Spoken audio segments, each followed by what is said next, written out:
ହେଇ ଫ୍ୟାମିଲି, ଉଦୁଉଦିଆ ଦିହିପହର ଆଉ ତା ଉପରେ ଟିକେ ଦହିବରା ନହେଲେ କ'ଣ ହବ? ଗୋଟେ ଭଲ ଦହିବରା ଅନୁସନ୍ଧାନରେ ଆମେ ବୁଲି ବୁଲି ଯାଇ ପାଇଲୁ ଜଣେ ମଉସାଙ୍କ ପାଖରେ। ମଉସାଙ୍କୁ ଯାଇ 6 ପ୍ଲେଟ୍ର ଦହିବରା ଆଳୁଦମ ଅର୍ଡ଼ର ଦେଲୁ। ମଉସା ବି ଆଉ ଡେରି ନ କରି 6 ପ୍ଲେଟ୍ ବରା କାଢ଼ିକି ରଖିଲେ। ତା ଉପରେ ତାଙ୍କ ପାଖରେ ଥିବା ଯେତେ ପ୍ରକାର ମସଲା, ଦହି, ଚଟଣି ସବୁ ପକାଇଲେ। ତାପରେ ଆଳୁଦମ ହାଣ୍ଡିରୁ ଆଳୁଦମ କାଢ଼ିକି ପୁରା ଖଲିରେ ଫୁଲ୍ କରିଦେଲେ। ଆଳୁଦମଟି ବହୁତ ଟେଷ୍ଟି ଦେଖାଯାଉଥିଲା।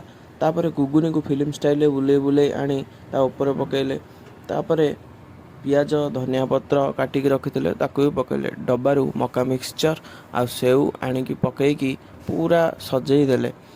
ତାପରେ ଆମ ହାତକୁ ବଢ଼େଇ ଦେଲେ ସୁନ୍ଦର ଦେଖାଯାଉଥିବା ଦହିବରା।